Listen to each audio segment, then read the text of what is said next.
అది సర్వదా ఉన్నదే కావున అది ఒకదానికి కారణము కానీ కార్యము కానీ కానేరదు.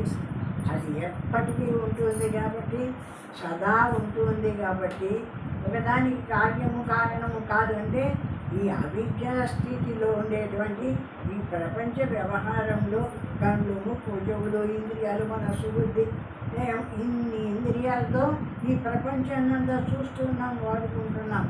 ఇటువంటిది కాదు. వీటినన్నిటినీ విడిచిన తర్వాత ఈ నిరాకారమైనటువంటి నిశ్శబ్దమైనటువంటి ఏ ఆకారం లేనిటువంటి శుద్ధ జ్ఞానం మాత్రమే ఉంది.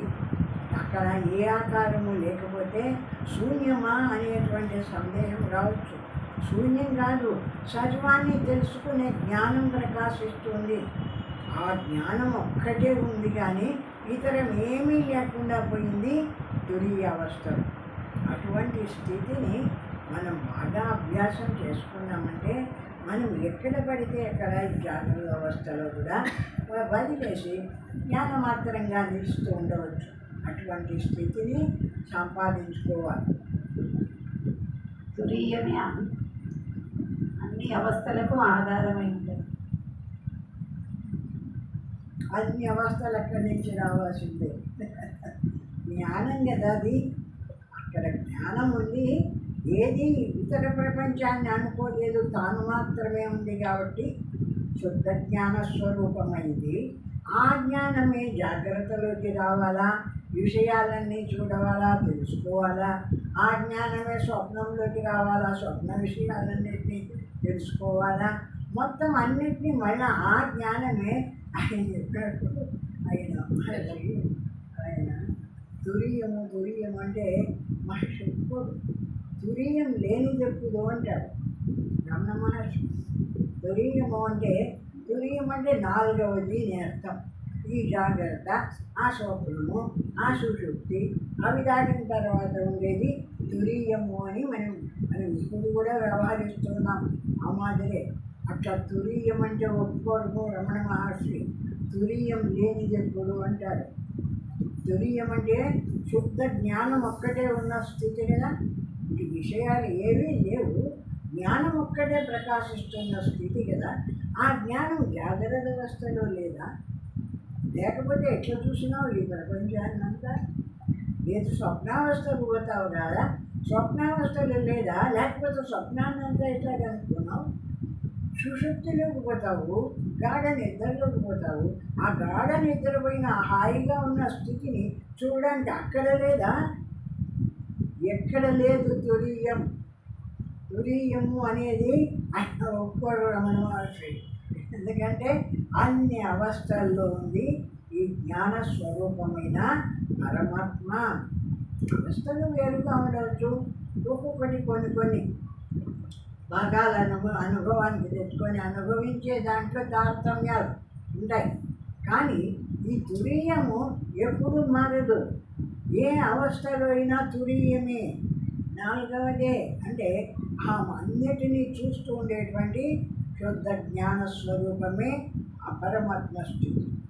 ఇప్పుడు లేదా జాగ్రత్త అవస్థలో మనం ఇప్పుడు వింటూ ఉన్నామంటే వినేవాడు ఎవడు? ఆ జ్ఞానస్వరూపుడు కదా. ఈ అర్థం చేసుకునేవాడేవాడు? ఆ జ్ఞానస్వరూపుడు కదా. ఇప్పుడు ఎట్లా లేకుండా పోయినాడు తురీయుడు? ఇక్కడ అక్కడ నాలుగవ స్థితిలో మాత్రమే ఎందుకు చెప్పుకోవాలా? అట్లా చెప్పకూడదు కదా. ఇక్కడ కూడా ఉన్నాడు అని రమణ మహర్షి ఈ తురీయాన్ని ఒప్పుకోడు. అయితే ఎప్పుడు ఈ తురీయం ఈ 4 అవస్థల్లోకి వస్తుంది అంటే ఎవడైతే ఈ విధంగా తెలుసుకొని వాడికి వీటిల్లో కలిసిపోయి ఉంటుంది. జ్ఞానం ఉంది, మన జ్ఞానం ఉన్న తెలియబడే విషయాల్లో కలిసిపోయి ఏవేవి నాకు తెలియబడుతున్నాయో తెలియబడే విషయాల్లో కలిసిపోయింది కాబట్టి ఆ విషయాలే నాకు కనిపిస్తున్నాయి కాబట్టి తెలుసుకుంటున్న నా జ్ఞానం నాకు కనిపించడంలే. అట్లా కల్మషమైపోయింది ఇతర జాగ్రత్త స్వప్న సుషుప్తుల్లో. కాబట్టి ఎప్పుడు ఆ తురీయము అంటే వాడు ఎవరు ధ్యానం చేయాలనుకున్నాడో ఎవడు బ్రహ్మీస్థితిలో నిలవాలనుకున్నాడో అప్పుడు మొత్తం అన్నీ విడుస్తున్నాడు.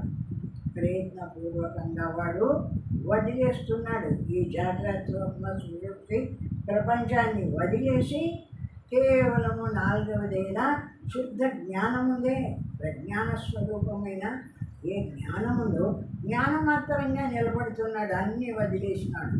ఈ వస్తువులు ఏవి అక్కడ లేవు కాబట్టి శుద్ధంగా కనిపిస్తుంది ఆ జ్ఞాన స్వరూపమైన ఆ తురీయ స్థితి. ఇక్కడ ఉంది, జాగ్రత్తలో ఉంది, స్వప్నంలో ఉంది, సుషుప్తిలో ఉంది. కానీ ఎదురుగా అనుభవింపబడుతున్న అవస్థలు ఉన్నాయి చూడు. జాగ్రత్త అవస్థకు కొంత ప్రపంచము, స్వప్నావస్థకు ఒక రకమైన ప్రపంచము, సుషుప్తికి ఏమి తెలియని స్థితి ఒకటి. ఇవన్నిటితో కూడుకోండి. ఇవన్నిటితో కలిసిపోయి ఉండడం వల్ల, కూడుకొని ఉండడం వల్ల ఏమి ఈ తురీయము అనేది నాలుగవది స్పెషల్గా మనకు కనిపించడం లేదు. వాడుకుంటున్నాం, ప్రతిదీ దాంతోనే వాడుకుంటున్నాం. ఆ జ్ఞానం చూస్తేనే నీకు ప్రతిదీ కనిపిస్తుంది. అట్లా జ్ఞానాన్ని వాడుకుంటూనే ఉన్నావు. కానీ జ్ఞానం అనేది ఏదో నీకు తెలియకుండా దాటిపోతుంది.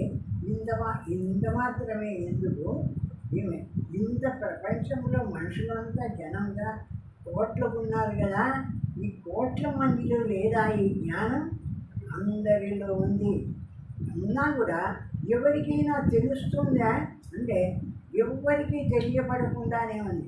ఎందుకు తెలియబడడంలే అంటే ఆ జ్ఞానము ఒకటే లేదు. ఆ జ్ఞానానికి ఎదురుగా ఈ దేహం ఒకటి, ఆ జ్ఞానానికి ఎదురుగా పిల్లలు, ఆ జ్ఞానానికి ఎదురుగా నా ఇళ్ళు, ఇవన్నీ తగులుకు ఉండడంతో విషయ ప్రపంచం అంతా విషయ ప్రపంచమే కనిపిస్తుంది. దీనికి రూపం ఉంది కదా, విషయ ప్రపంచానికి రూపం ఉంది కాబట్టి రూపం ఉన్నది చక్కని స్పెషల్గా కనిపిస్తుంది. అట్లా ఈ జ్ఞానం ఉన్న ఆ విషయ ప్రపంచాన్ని తెలుసుకోవడానికి ఇక్కడ జ్ఞానం లేకపోతే ఆ విషయ ప్రపంచం ఏం తెలిసిందో కాబట్టి అది కూడా తెలియకుండా పోయిండు కదా.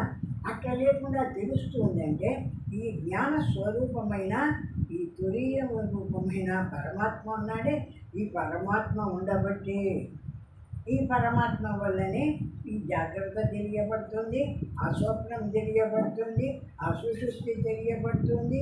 మొత్తం మూడింటిని తెలుసుకుంటూ మూడింటిని వదిలి కేవలం జ్ఞానమాత్రంగా ఉండమంటే అట్లా కూడా ఉండగలుగుతున్నాడు. ఇది ఈ జ్ఞానాన్ని విడిచి ఉండమను. ఈ జాగ్రత్త అవస్థ కానీ, ఆ స్వప్నావస్థ కానీ, ఆ సుషుప్తి అవస్థ కానీ జ్ఞానాన్ని పక్కకు తీసి వాటిని ఉండమను. ఎవరు తెలుసు, ఏం తెలుసు, ఎట్లుందో ఏం లేదు. జ్ఞానం మీద ఆధారపడే మొత్తం అంతా తెలియబడుతుంది. జ్ఞాన స్వరూపం తురీయ అవస్థలోకి ఈ జ్ఞాని పోయి మొత్తం వదిలేస్తున్నాడు. దీన్ని వదలగలుగుతున్నాడు. ఏది చూడబడేటువంటి ప్రపంచాన్ని దీన్నంతా వదిలేయాలంటే వదిలేయగలుగుతున్నాడు. వదిలేసి కేవలము జ్ఞానం ఉంది కదా, చూసే జ్ఞానం అన్నిటిలో అన్ని అవస్థల్లో ఉంది కదా, జ్ఞానమాత్రంగా నిలబడుతున్నాడు. ఇప్పుడు బ్రహ్మస్వరూపుడే. ఇప్పుడు కేవలము బ్రహ్మం ఒక్కటే ఉంది వీడి దగ్గర. ఆ బ్రహ్మంతో చూడబడేటువంటి ప్రపంచం ఏది లేదు కాబట్టి శుద్ధంగా తెలియబడుతుంది. ఇది నా స్వరూపం, ఇది నేను బ్రహ్మము అని అక్కడ ఆ బ్రహ్మత్వాన్ని శుద్ధంగా తెలుసుకుంటుంది కదమ్మా. తురియాతీతం. ఇంకా తురియాతీతం అంటే దాన్ని తెలుసుకోవడం కూడా లేదు, అది ఉండిపోవడం.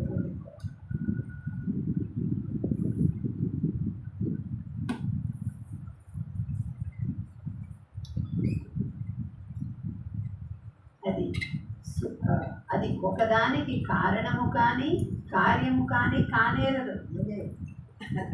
ఆ జ్ఞాన స్వరూపము ఖండ బ్రహ్మస్వరూపము సర్వవ్యాపకంగా ఉండేటువంటి శుద్ధమైన బ్రహ్మస్వరూపం. అది ఒకదానికి కార్యం కానీ కారణం కానీ. కారణం అంటే తెలుసుకోవడానికి కారణం ఉంది, కానీ తెలియబడేటువంటి విషయాలు పోయి అది అవ్వడం కానీ ఎప్పుడు కూడా అతీతంగానే ఉంటుంది, సర్వానికి సాక్షిగానే ఉంటుంది. ఇదిగే సాక్షి సాక్షి అని చెప్తారు. సాక్షి అంటే ఏ విషయాన్నన్నా చూడు, ఎంత గొప్ప విషయమైనా కానీ సాక్షి, చూసేదే కానీ చూడబడేది కాదు. ఈ చూడబడే విషయాల్లో అన్ని ఇంద్రియాలు ఉన్నాయి కదా, మనస్సు, బుద్ధి, చిత్తము, అహంకారము, దేహము, అవి అవి ఆడుతుండేటువంటి ఆటలు, విషయాలు దేనికి సంబంధం లేకుండా సర్వానికి సాక్షి, సర్వాన్ని తెలుసుకుంటూ ఉండేటువంటి శుద్ధ జ్ఞాన స్వరూపంగా ప్రకాశిస్తుంది. కానీ ఆ చూడబడే వాటిల్లో వేటిల్లోనూ దానికి సంబంధం లేదు. ఆ విధంగా ఉన్నాడు పరమాత్మ. అంతటి జ్ఞానస్వరూపం కాబట్టి ఆ పరమాత్మ అనేవాడు అంత గొప్పవాడు ఎట్లా అయినాడు అంటే, ఏమి అందరిలో అనుభవింపబడుతున్నాడు, ప్రతివాడు చూస్తున్నాడు. కానీ ఎందుకు అంత గొప్పతనం వచ్చింది ఆ పరమాత్మ స్థితికి అంటే, ఎన్ని గుణాలు ఉన్నాయో చూడండి. ఏ విషయం వచ్చినా విషయంతో ఏమన్నా కలిసే ఉందా? ఎప్పుడు సాక్షి, దేన్ని చూడు సాక్షి. దేన్నన్నా చూడు తాను జ్ఞానస్వరూపంగా వేరుగానే ఉంటాడు, దాంట్లో కలుసడు. సర్వము అన్ని పనులు చేయాలంటే అన్ని పనులు చేస్తూ ఉంటాడు. మూడు అవస్థలు వస్తూ ఉన్నాయి,